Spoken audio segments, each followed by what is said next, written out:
हामीले वचनमा बाइबलका महान हस्तीहरूबारे प्राय सुन्न पाएका छौँ। वचन बोल्दाखेरि प्रचारकहरूले बाइबलका जुन चाहिँ मेन मुख्य पात्रहरू छ तिनीहरूबारे हामीलाई बताउँछ, तिनीहरूको जीवनीबारे बताउँछ, उहाँहरूको उदाहरण एक्जाम्पलहरू हामीलाई दिन्छ। बाइबलको महान हस्ती, बाइबलको महान पुरुषहरू छ, जस्तो कि अब्राहम, नोआ, मूसा, प्रेरित पौल, उहाँहरूको विषयमा हामीलाई बताइन्छ र वचनमा हामीले उहाँहरूको विषयमा सुन्दै आएका छौँ र ती वचनहरूबाट हामी आशिषित नै भएका छौँ। तर बाइबलमा अझै पनि कतिपय मुख्य पुरुषहरू छ, मुख्य व्यक्तित्व पर्सनालिटीहरू छ, जुन विषय त्यति बताएको हुँदैन, जुन विषय त्यति अध्ययन गरेको हुँदैन। ती व्यक्तिहरूमध्ये मैले आज एकजना एउटा व्यक्तिलाई, एउटा पुरुषलाई लिएको छु, जसबारे हामी अलिकति बुझ्ने प्रयास गर्नेछौँ। बाइबलमा जस्तो बताएको छ त्यो अनुसार हामी हेर्ने कोसिस गर्नेछौँ। र आज जुन व्यक्ति विशेषबारे हामी हेर्नेछौँ, ती व्यक्तिका नाम हो कैन। ऊ आदम र हव्वाको जेठा छोरा थिए र उहाँको विषयमा हुन त सबैलाई थाहा छ। कैनको विषयमा सबैलाई थाहा छ कि कैनले आफ्नै भाइ हाबेललाई मारेको हो। रिस र आरिसको झोकमा उसले आफ्नै भाइलाई मारेको कथा कहानी हामीले सुन्दै आएका छौँ। र कैन र हाबेलको कहानी असल छ, उहाँको कथाहरू असल छ। र कैनको हाबेलको कहानीले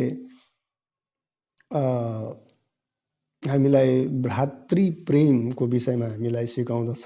ब्रदरहुड, दुई भाइमा प्रेम हुनुपर्ने, दुई भाइमा आपसमा मेलमिलाप हुनुपर्ने, तर त्यसो नभइकन दुई भाइमा रिस हुन्छ, रिसारिस हुन्छ, खुन खराबा हुन्छ र पछि गएर त एउटा भाइले अर्कोलाई मारिदिन्छ र यस्तो हुनु हुँदैन भन्ने एउटा मेसेज हामीले चाहिँ कैन र हाबेलको कहानीबाट हामीले पाएका छौँ। र कैन र हाबेलको कहानी चाहिँ सबैको लागि उपयोगी छ, लाभदायक छ। यो कहानी हामी सानो नानीहरूलाई पनि सुनाउन सक्छौँ, तिनीहरूले केही शिक्षा त्यहाँबाट पाउँछ।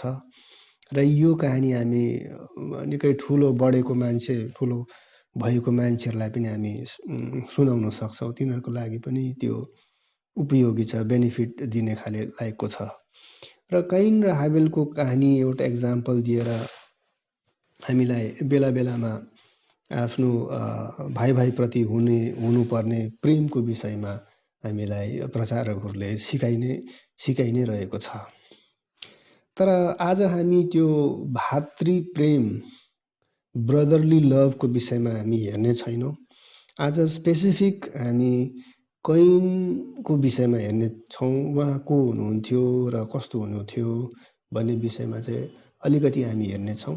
र मेरो डिस्कसन बाइबलको बाहिर जाने छैन, कुनै दन्तकथातिर हामी त्यति हेर्ने छैनौँ। आज बाइबलमा नै जे छ त्यो भर्सहरू हेरेर चाहिँ हामीले चाहिँ कैनको पर्सनालिटी, उहाँको व्यक्तित्व, उहाँको ओरिजिनलाई हामी हेर्नेछौँ। कतिपय कुराहरू हामी डाइरेक्टली बाइबलमा देख्दैनौँ, तर त्यसलाई बाइबललाई राम्ररी पढ्दाखेरि चाहिँ, राम्ररी केलाएर हेर्दा चाहिँ हामी देख्दछौँ।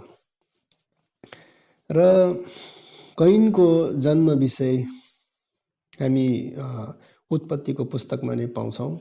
आदम र हव्वाको परिवारमा उहाँ जन्मिनु भएको हो र उहाँबारे उत्पत्ति 4:1 लेखेको छ कि आफ्नी पत्नीसित आदमको सहवास भयो र तिनी गर्भवती भएर कैनलाई जन्माइन् र भनिन् परमप्रभुको सहायताले एक पुरुष जन्माए। स्पष्ट छ कि संसारको प्रथम जोडा आदम र हव्वाको घरमा एउटा उहाँको जेठा छोरा फर्स्ट नानी जन्मियो र उसको नाम कैन राखियो। र यो एउटा यो वर्ष जुन चाहिँ उत्पत्ति 4 को 1 जहाँ भन्दैछ आदमको हव्वासित सम्बन्ध भयो, त्यसपछि कैन जन्मियो। एउटा नेचुरल हो, यसमा खास कुरा केही पनि छैन। यो वर्षमा अरू केही पनि छैन, एउटा इन्फर्मेसन मात्रै दिएको। तर कैनको विषयमा जान्नु हो भने, कैनको विषयमा राम्ररी थाहा लाउनु हो भने तपाईँले यो वर्ष जुन चाहिँ छ जेनेसिस 4:1 यसलाई तपाईँले राम्ररी केलाएर हेर्नुपर्छ। यसको बेस तपाईँले हेर्नु पर्यो। र हामी सबै जान्दछौँ कि बाइबल नेपाली, हिन्दी, बङ्गाली अथवा इङ्ग्लिसमा लेखेको होइन। बाइबलको जुन चाहिँ पुस्तकहरू छ कि त्यो ग्रिक भाषामा अथवा त्यो पहिलाको हिब्रू भाषामा लेखेको छ। र उत्पत्तिको पुस्तक किनकि हिब्रू भाषामा लेखेको छ र जब हामी हिब्रू बाइबल जब हेर्छौँ, यो पदलाई जब हामी हेर्छौँ, तब त्यहाँ अलि अर्कै किसिमको शब्द प्रयोग गरेको छ, अर्कै किसिमको त्यहाँ त्यो सेन्टेन्स त्यहाँ निस्किन्छ। नेपाली बाइबलमा भन्दछ कि आदमको हव्वासित सहवास भयो भनेर चाहिँ क्लियर कट यहाँ लेखेको छ। तर हिब्रू बाइबलमा त्यस्तो लेखेको छैन। हिब्रू बाइबलमा जुन चाहिँ शब्दको प्रयोग, जुन चाहिँ वर्डको प्रयोग गरेको छ त्यो हो योदाह। योदाहको अर्थ हुन्छ जान्नु, थाहा पाउनु, to understand, to find out, to distinguish, to recognise, to admit, to acknowledge. Hebrew बाइबलमा यहाँ भन्दैछ कि आदमले हव्वालाई बुझिन् अथवा आदमले हव्वालाई चिन्यो। आदमले हव्वालाई बुझ्यो, त्यसपछि हव्वा गर्भवती भइन् र त्यसपछि कैन जन्मियो भनेर भनेको छ। तपाईँले उत्पत्ति 4 को 1 लाई जब हेर्नुहुन्छ, हिब्रू बाइबल ओरिजिनल बाइबलमा तपाईँ जब हेर्नुहुन्छ, त्यहाँ पति पत्नी बीच सहवास भएको कुरा डाइरेक्टली लेखेको छैन। त्यहाँ जान्यो, बुझ्यो, थाहा भयो भन्दैछ, त्यसपछि कैन जन्मियो भन्ने कुरा यहाँ बताएको छ। न अब एउटा कुरा आउँछ कि अब यो थाहा पाओस् कि यसमा यो सहवास होस् कि फिजिकल रिलेसन होस् कि नहोस्, जे लेखेको छ छैन त्यसमा केही फरक पर्दैन। कुरा के हो भन्दाखेरि चाहिँ बुढाबुढी थियो, बुढाबुढीमा सम्बन्ध भयो, के भयो भएन, लास्टमा एउटा छोरा जन्मियो। तर त्यसरी चाहिँ यहाँ छैन।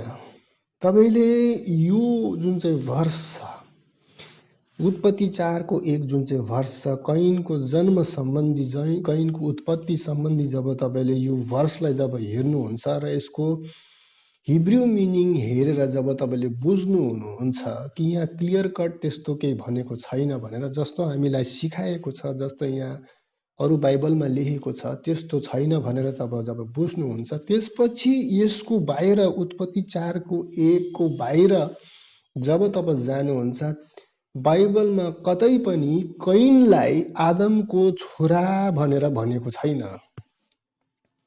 बाइबलको अरू कुनै भागमा आदम चाहिँ कैनको पिता भनेर भनेको छैन। यो चाहिँ अचम्म लाग्दो कुरा हुन्छ। अब किन चाहिँ भनेको छैन? कैनको विषय नयाँ नियममा पनि छ, पुरानो नियममा पनि छ। तर कैनको पिता चाहिँ आदम हो अथवा आदमको छोरा कैन हो भनेर कुनै वर्ष तपाईँले पाउनुहुन्न, सिवाय उत्पत्ति 4 को 1 जसमा पनि ट्रान्सलेट गर्दाखेरि अर्कै मिनिङ निस्किन्छ। बरु तपाईँले बाइबलमा हेऱ्यो भने कैनलाई त अर्कै कुरा भनेको छ। नयाँ नियमको पहिलो यूहन्नाको 3:12मा जब हामी हेर्छौँ त्यहाँ लेखेको छ कि कैन जस्तो नहो जो शैतानको थियो, उसले आफ्नो भाइको हत्या गर्यो। अब यो चाहिँ यदि कैन आदमको छोरा भएको भए चाहिँ कैनलाई शैतानको भन्नु चाहिँ असल होइन। यो एउटा खासमा एउटा गाली जस्तो हुन्छ। जस्तो कि मेरो एउटा छोरा छ र त्यो छोरा राम्रो छैन गरे, धेरै कुरामा राम्रो छैन र राम्रो नभए पनि मेरो छोरा त मेरै भयो नि त। म उसको बाउ भयो, ऊ मेरो छोरा भयो, त्यो रिलेसन त जाँदैन नि त। म राम्रो भए पनि नराम्रो भए पनि, मेरो छोरा राम्रो भए पनि नराम्रो भए पनि त्यो रिलेसन त रह्यो नि त। त्यहाँ बाउ छोराको रिलेसन त रह्यो नि त। त्यसरी नै कैन आदमको छोरा भएको भए ऊ नराम्रो छोरा भए पनि रिलेसन रह्यो नि त। आदम र कैनमा त्यो बाउ छोराको रिलेसन रह्यो नि त। र त्यसो हो भने चाहिँ कैनलाई चाहिँ शैतानको भन्नु मिलेन नि त।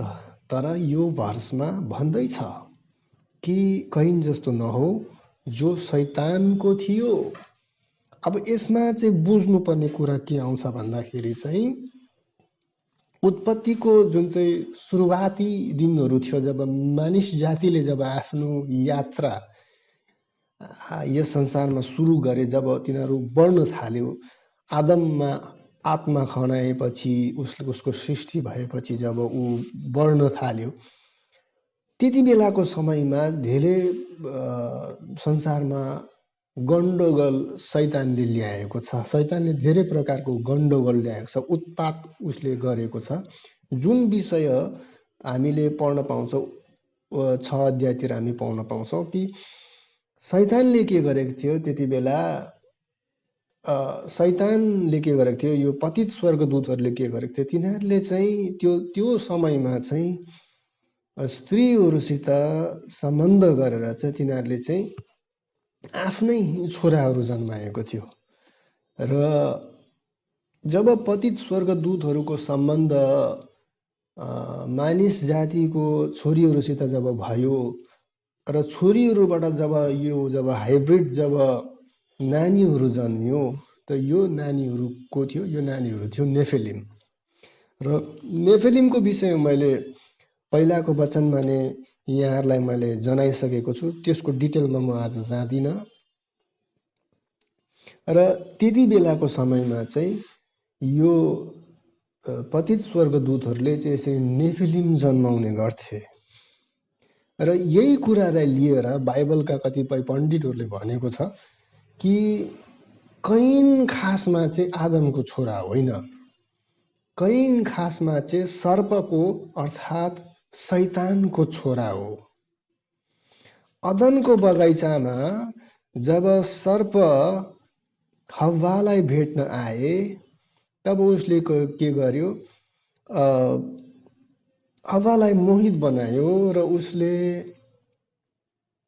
हव्वालाई त्यो नखानु भनेको वर्जित फल खुवाउनु लायो र उसले खायो। र धूर्त सर्प शैतानले त्यति मात्रै गरेन, हव्वालाई फल मात्रै खुवाएन, तर उसित शारीरिक सम्बन्ध बनाएर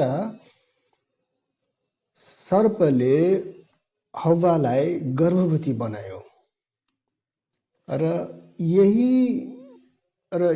त्यसपछि हव्वा जब शैतानसित सम्पर्कमा आउँछ तब ऊ गर्भवती हुन्छ। र गर्भवती भएपछि जो पछि उसको जुन चाहिँ छोरा जन्मिन्छ, यो छोरा को थियो, कैन थियो भनेर चाहिँ बाइबलका कति पण्डितहरूले भनेको छ। न यसको सपोर्टमा, यो एउटा थ्योरी हो, यसको सपोर्टमा कतिपय पोइन्ट्सहरू छ जो चाहिँ मैले तपाईँको यहाँ अगाडि राख्दछु। यसमा बाइबलमा कहीँ पनि डाइरेक्टली त त्यस्तो भनेको छैन कि सर्पले हव्वालाई गर्भवती बनायो भनेर चाहिँ भनेको छैन। तर इन्डाइरेक्टली हामी त्यसलाई बुझ्न सक्छौँ। जब आदम हव्वाले त्यो नखानु भनेको फल जब खान्छ र जब परमेश्वर तिनीहरूलाई भेट्न आएको हुन्छ र यो कुरा जानेर बुझिसकेपछि परमेश्वर एकदमै रिसाउनु हुनुहुन्छ। एउटा फल खाएकोमा खासमा त्यति बेसी ठुलो रिसाउनु पर्ने कुरा केही पनि छैन। एउटा हाम्रो कमन सेन्सले भन्छ एउटा फल खायो र असल र खराबको ज्ञान पायो, त्यसमा त्यति बेसी रिसाउनु पर्ने कुरा केही पनि छैन। तर परमेश्वरमा एकदमै बेसी रिसाउनु भएको छ र रिसाएर उहाँले श्राप दिनुभएको छ। एउटा फल खाएकोमा चाहिँ पुरा परमेश्वर रिसाएर चाहिँ श्राप दिएको छ। यो चाहिँ भयो जुन चाहिँ डाइरेक्टली बाइबलमा जुन चाहिँ लेखेको छ त्यसको फल खाएर चाहिँ परमेश्वर रिसाएको। तर राम्ररी बुझ्दा चाहिँ हामी के भन्छ भने परमेश्वरको बेसी गरेर रिसाउने जुन चाहिँ कारण थियो त्यसपछि चाहिँ यो कारण पनि थियो कि हव्वा चाहिँ सर्पको बिउबाट ऊ त्यति बेला गर्भवती भएको थियो र त्यो देखेर चाहिँ उहाँ एकदमै बेसी रिसाउनु भएको थियो। परमेश्वरले यहाँ सराप्दैछ र परमेश्वरले यहाँ सर्पलाई शैतानलाई सरापेको जुन चाहिँ वचन छ, जुन चाहिँ वर्ड छ त्यसलाई हामी हेर्नेछौँ र त्यसबाट हामी बुझ्ने प्रयास गर्नेछौँ। उत्पत्ति 3:14 यो 15मा उत्पत्ति 3:14मा परमेश्वरले शैतानलाई सराप्दैछ र के भन्दैछ त्यो वर्ड हामी हेर्नेछौँ। तेरो अथवा सर्पको शैतानको तेरो र स्त्रीको बीचमा र तेरो सन्तान र स्त्रीको सन्तानको बीचमा म दुश्मनी हालिदिनेछु। अब सर्प अथवा शैतान चाहिँको एउटा पतित स्वर्गदूतहरू हो, तिनीहरू आत्मिक प्राणी हो, एन्जलहरू हो र स्वर्गदूत अथवा आत्मिक प्राणीहरूको खासमा बिहा पनि हुँदैन, सन्तान पनि हुँदैन। यो संसारमा रहने प्राणीहरूको सन्तानहरू हुन्छ, छोराछोरीहरू हुन्छ, तर स्वर्गदूतहरूको हुँदैन। पतित स्वर्गदूतहरूको बिहा पनि हुँदैन, सन्तान पनि हुँदैन। तर यो वचनमा अचम्म कुरा के भन्दैछ भने तेरो सन्तान र स्त्रीको सन्तानको बीचमा म दुश्मनी हालिदिनेछु भनेर परमेश्वरले भन्दैछ। यो शैतानको सन्तान चाहिँ कहाँबाट आयो? यो कुरा टपिक कहाँबाट आयो? यो त नहुने कुरा उहाँले भन्दैछ। बाई दिस टाइम यो श्राप दिने बेलासम्म के भइसकेको थियो? शैतानले हव्वाको गर्भमा आफ्नो बिउ हालेर चाहिँ एउटा छोरा, एउटा नानीद्वारा उसलाई गर्भवती बनाइसकेको थियो र त्यही शैतानलाई पेटमा भएको गर्भमा भएको सन्तानलाई देखेर परमेश्वरले सरापेको शैतानलाई र उहाँले शैतानलाई सराप्नु भयो। त्यसको साथमा उहाँले हव्वालाई पनि सरापेको छ र जुन वर्ड उसले हव्वालाई चलाएको छ त्यो हामी हेर्नेछौँ। त्यो हामी पाउँछौँ उत्पत्ति 3:16 जहाँ परमेश्वरले स्त्रीलाई भन्दैछ, स्त्रीलाई उहाँले भन्नुभयो तेरो सुत्केरी वेदना म ज्यादै गढी बढाइदिनेछु, दुःखसँग तैले बालक जन्माउने छस्। अब यो चाहिँ परमेश्वरको जुन चाहिँ आशिष उहाँले आदम हव्वालाई दिएको थियो त्यस्तो अनुसार भएको छैन। परमेश्वरले जब आदम हव्वालाई सृष्टि गर्नुभयो तब उहाँले तिनीहरूलाई आशिष दिनुभयो। के आशिष दिनु? फल्दै फुल्दै जाओस्, फल्दै फुल्दै जानु भनेर आशिष दिनुभयो। अनि प्रचुर सङ्ख्यामा नानीहरू जन्माउनु, धेरै वर्ष बाँच्नु र संसारलाई आफ्नो अधिकारमा गर्नु भन्ने आशिष उहाँले दिनुभएको थियो। तर जब हव्वा गर्भवती हुन्छ प्रथमचोटि, तब परमेश्वरले के गर्नुपर्ने? खासमा त्यो गर्भवती भएकोमा चाहिँ हव्वालाई आशीर्वाद दिनुपर्ने, राम्रो भन्नुपर्ने। तर यहाँ गर्भवती भएकोमा परमेश्वर रिसाउनु हुँदैछ र उसले के गर्दैछ, उहाँले उसको सुत्केरी वेदना बढाइदिन्छु भन्दैछ र दुःख साथ तैँले नानी जन्माउनु भन्दैछ। अर्थात् परमेश्वरले स्त्रीको जुन चाहिँ मदरहुड जुन चाहिँ छ, जुन चाहिँ नानी जन्माउने जुन चाहिँ प्रक्रिया छ, त्यसलाई नै उहाँले सराप्दैछ, तिनीलाई गाली गर्दैछ। कारण के हो?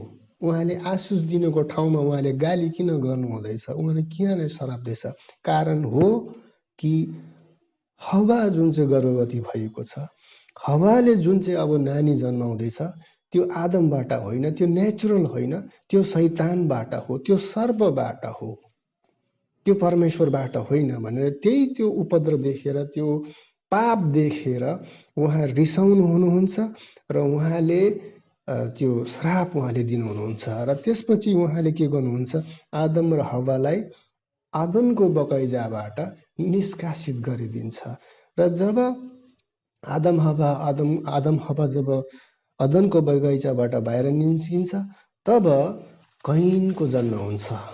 आदम हव्वाको परिवारमा जन्मिने प्रथम छोरा कैनको जन्म भएको हुन्छ। कैन देख्दाखेरि एकदमै नेचुरल एउटा मान्छे जस्तो, अरू आदम जस्तो हव्वा जस्तो एउटा नेचुरल मान्छे थियो, तर किनकि उसको सिड शैतानबाट आएको हुन्छ, किनकि उसको जन्म शैतानद्वारा भएको हुन्छ, उसमा त्यो परमेश्वरको कुनै क्यारेक्टर नै हुँदैन, उसमा परमेश्वरको कुनै आत्मा नै बसेको हुँदैन। किन बसेको हुँदैन? किनकि ऊ शैतानद्वारा हो, ऊ शैतानद्वारा जन्मिएको हो, उसमा कहिले पनि सुधार हुँदैन, ऊ कहिले पनि परमेश्वरको हुनै सक्दैन, इम्पोसिबल हो। एउटा मानिस जो पापी छ, जो अपराधी छ, त्यसलाई बचाउनु सकिन्छ, त्यसको उद्धार हुन्छ, त्यसको मुक्ति हुन्छ होला, तर कैनको कहिले पनि हुनु सक्दैन, किनकि Cain by birth, by conceivement, by seed नै ऊ शैतानको हो, शैतानद्वारा हो, शैतानको नै हो र शैतानको नै रहनेछ। र एउटा यस्तो खाले एउटा नानी आदमको परिवारमा जन्मिन्छ र ऊ कस्तो हुन्छ, ऊ परमेश्वरपट्टि हुँदैन, ऊ आफ्नो आमा बाउपट्टि पनि हुँदैन, ऊ शैतानपट्टि भएको हुन्छ। र उसले पछि के गर्छ, आफ्नै भाइ हाबेललाई मारिदिन्छ। सानो कारणले गर्दा, अलिकति रिसाएकोमा उसले उसले आफ्नो भाइलाई मारिदिन्छ, मर्डर गरिदिन्छ, हत्या गरिदिन्छ। र जब परमेश्वर कैनको त्यहाँ जान्छ र सोध्छ, तेरो भाइ कता भनेर जब सोध्छ, तब कैनले भन्छ, म जान्दिनँ, म हाबेलको गोठाला होइन, म हाबेलको चौकीदार होइन भनेर। यसरी चाहिँ कैनले चाहिँ परमेश्वरसित वार्तालाप गर्छ, बातचित गर्छ। भने कुनै परमेश्वरलाई कुनै इज्जतै उहाँले दिनु सक्दैन, कुनै इज्जतै गर्नु नसक्ने, कुनै त्यो रेस्पेक्ट दिन नसक्ने, कसरी बोल्नुपर्ने परमेश्वरसित त्यो पनि उसलाई थाहा छैन। र परमेश्वरले भन्छ कि तैँले आफ्नो भाइलाई मारिस्, तैँले पाप गरिस्, त्यसको शास्ति हुन्छ, तैँले यस्तो यस्तो शास्ति पाउँछ, यस्तो यस्तो पनिसमेन्ट पाउँछ भनेर भन्छ। तब कैनले फेरि भन्छ कि उत्पत्ति 4को 13मा कैनले भनेको छ, कैनले परमप्रभुलाई भन्यो, मैले सहनै नसक्ने कडा दण्ड मलाई भयो। यसमा चाहिँ कैनले जुन चाहिँ पनिसमेन्ट पायो परमेश्वरबाट, त्यसलाई चुपचाप नथापेर, प्रायश्चित नगरेर कैनले के गरेको हुन्छ, उसले विरोध गरेको हुन्छ परमेश्वरसित कि मैले त आफ्नो भाइलाई मारेको हो, तर प्रभु तपाईँले जुन चाहिँ मलाई पनिसमेन्ट दिनुभयो, जुन चाहिँ शास्ति तपाईँले मलाई दिनुभयो, यो एकदमै बेसी भयो। अर्थात् प्रभु तपाईँले मेरो न्याय होइन, तपाईँले मेरो अन्याय गर्नुभयो। यस्तो थिए कैनको क्यारेक्टर। सुरुदेखि नै उहाँले के गर्थ्यो, उहाँ कस्तो थियो भन्दाखेरि चाहिँ परमेश्वरको विरोध गर्ने, आफ्नो भाइलाई मार्ने, मानिसको विरोध गर्ने, आफ्नो आमा बाउको मन दुखाउने, त्यस्तो काम उसले गर्दथे। र यसरी नै कैन परमेश्वरको उपस्थितिबाट बाहिर जान्छ र उसले आफ्नो संसार खडा गर्छ। नाउ यसमा हाम्रो लागि मेसेज के छ? यो त पहिलाको कुरा भयो, त्यति बेलाको आदम हव्वाको जमानाको कुरा भयो। यसमा हाम्रो लागि आज के छ? आज केही होला अथवा नहोला, तर फ्युचरमा चाहिँ छ। फ्युचरमा चाहिँ छ, किनकि संसारलाई कन्ट्रोल गर्नुको लागि, संसारलाई पूर्ण रूपले आफ्नो बसमा ल्याउनुको लागि चाहिँ सुरुमा शैतानले यो चाल खेलेको थियो। स्त्रीहरूलाई चलाएर, मानिस जातिको स्त्रीहरूलाई चलाएर चाहिँ उसले आफ्नो सन्तानहरू जन्माएर चाहिँ मानिसलाई मारेर चाहिँ आफ्नै एकाधिकार, आफ्नो कन्ट्रोलमा ल्याउने उसले कोसिस गरेको थियो। आफ्नो छोराहरू जन्माएर, आफ्नो सन्तान जन्माएर चाहिँ यो काम शैतानले त्यति बेला गर्नु कोसिस गरेको थियो। त्यसपछि नुहाको टाइममा त्यो बाढ आयो, के भयो, र आजको दिन हामी यहाँ छौँ। अन्त अब फ्युचरमा के हुन्छ?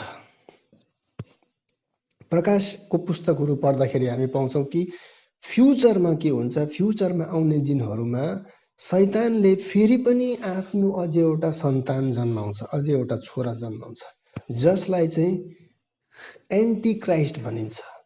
र यो एन्टी क्राइस्ट चाहिँ को हो? यो एन्टी क्राइस्ट चाहिँ कैन हो। जसरी कैन सुरुको दिनमा जन्मिएको थियो आदमको परिवारमा, त्यसरी नै अन्तको दिनमा आदमको परिवारमा अर्थात् हामी मानिसहरूमा चाहिँ कैन जन्मिन्छ। र यो कैनको नाम चाहिँ चेन्ज भएर भएको छ एन्टी क्राइस्ट। यो एन्टी क्राइस्ट भन्ने व्यक्ति एकदमै शक्तिशाली हुन्छ, र यो एन्टी क्राइस्ट भन्ने व्यक्तिले के गर्छ? आफ्नो भाइलाई मार्छ। र एन्टी क्राइस्ट भन्ने व्यक्तिले के गर्छ? ख्रिस्टको विरुद्धमा काम गरि नै रहेको हुन्छ। यसकारण आजको दिन बाइबलको प्रकाश पाएर हामीले चाहिँ आफूलाई तयार पार्नु परेको छ कि हामी कुन दलमा हुने? ख्रिस्टको दलमा हुने कि कैनको दलमा हुने? हामी ख्रिस्टको दलमा हुने कि एन्टी क्राइस्टको दलमा हुने? हामीले आफूलाई तयार पार्नु परेको छ। किनकि हामीलाई बारम्बार ख्रिस्टको दोस्रो आगमनको बारेमा हामीलाई बताएको हुन्छ, सिकाएको हुन्छ, तर हामीले बुझ्नु पर्यो कि ख्रिस्टको आगमन हुन्छ, तर ख्रिस्टको आगमन अगाडि, ख्रिस्टको दोस्रो आगमन हुनु अगाडि कैनको पनि दोस्रो आगमन हुन्छ। एन्टी क्राइस्ट भएर कैन फेरि पनि आउँछ, र हामीले आफूलाई तयार पार्नु परेको छ कैनको दोस्रो आगमनको लागि। कसैले चाहिँ हामीले आफूलाई तयार पार्छौँ र त्यही अनुसारको नै भविष्य बनेर जान्छ, किनकि भविष्यमा लडाइँ छ, जो हामी देख्दछौँ भविष्यमा लडाइँ छ। ख्रिस्ट र एन्टी क्राइस्टको बिचमा लडाइँ छ, र त्यही लडाइँमा लड्नको लागि चाहिँ हामी तयार हुनुपर्छ। किनकि एउटा समय आउँछ जब हामी न्युट्रल बस्न सक्दैनौँ। जब हामी न्युट्रल बन्नु सक्दैन, हामीले चाहिँ एउटा साइड लिनुपर्छ कि हामी ख्रिस्टसित हुने हो कि हामी कैनसित हुने हो। र यदि यही कुरा नै हामीलाई चाहिँ बाइबलले सिकाएको छ। यसरी उत्पत्तिको पहिलाको कुरा आजदेखिको भएर यसरी फ्युचरसम्म बगेर जाँदछ। आमेन।